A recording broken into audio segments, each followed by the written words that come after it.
Hello bachcho, let's read the question. The question says directions. In the question, two statements are given as statement 1 and statement 2. Mark the correct choice as option 1. Both statement 1 and statement 2 are correct. Option 2. Both statement 1 and statement 2 are incorrect. Option 3. Statement 1 is correct and statement 2 is incorrect. Option 4. Statement 1 is incorrect and statement 2 is correct. Statement 1. Fibrous root system originates from the base of the stem. Statement 2. Meristematic zone is proximal to the elongation zone. First statement में कहा गया कि जो fibrous root system है वो base of stem से originate होता है एंड सेकंड स्टेटमेंट में कहा गया है कि मेरिस्टेमेटिक जोन प्रॉक्सिमली लोकेटेड है टू द इलोंगेशन जोन। अब इस क्वेश्चन में अगर हम बात करें की कॉन्सेप्ट की तो इन दिस क्वेश्चन हमारा की कॉन्सेप्ट होगा रूट। रूट को हम कैसे डिस्क्राइब करते हैं? रूट होती है हमारी direct elongation of radical. Now जो रूट सिस्टम्स है ये मेनली दो टाइप्स के होते हैं which are tap root system and fibrous root system. Tap root system में क्या होता है, एक मेन रूट होती है which is the primary root और इस मेन रूट से further secondary and tertiary roots arise होती हैं and prime tap root system हम ऑब्जर्व करते हैं इन प्लांट्स जैसे कि मस्टर्ड। डायग्रामेटिकली देखें तो टैप रूट कुछ इस तरीके से होती है हमारे पास जिसमें this is the primary root and further इससे क्या है secondary and tertiary roots arise होती है। सेकेंडली बात करें अगर फाइबरस रूट सिस्टम की तो फाइबरस रूट सिस्टम जो है इसमें there is no main root, यानी कि यहाँ पर क्या होती है multiple thin thread like roots होती हैं और ये जो रूट्स हैं ये कहां से अराइज होती हैं फ्रॉम द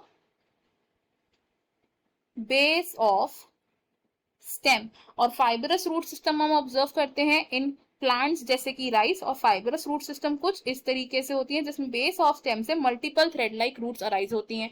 नाउ अगर हम बात करें रीजन्स ऑफ रूट की, टिपिकल रीजन्स ऑफ रूट की, तो डायग्रामेटिकली अगर हम समझे तो ये क्या है एक रफ डायग्राम है एक रूट का जिसमें लोअर मोस्ट एंड पर क्या प्रेजेंट होता है एक थिम्बल लाइक स्ट्रक्चर प्रेजेंट होता है जिसे हम बोलते हैं एक रूट कैप। अब रूट कैप के प्रॉक्सिमल रीजन में क्या प्रेजेंट होता है थिन वॉल्ड डेंस प्रोटोप्लाज्म वाले सेल्स प्रेजेंट होते हैं that form the region of meristematic activity, region of meristematic activity.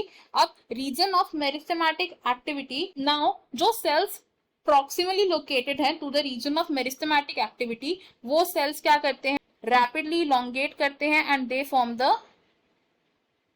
Region of elongation. तो हम यहां से क्या कंक्लूड कर सकते हैं कि जो रीजन ऑफ इलोंगेशन है that is proximal to the region of meristematic activity या फिर द मेरिस्टेमेटिक जोन। अब रीजन ऑफ इलोंगेशन के जो सेल्स हैं ये फर्दर डिफरेंशिएट हो जाते हैं एंड मेच्योर हो जाते हैं and they form the region of maturation या जिसे हम मैच्योरेशन जोन के नाम से भी जानते हैं।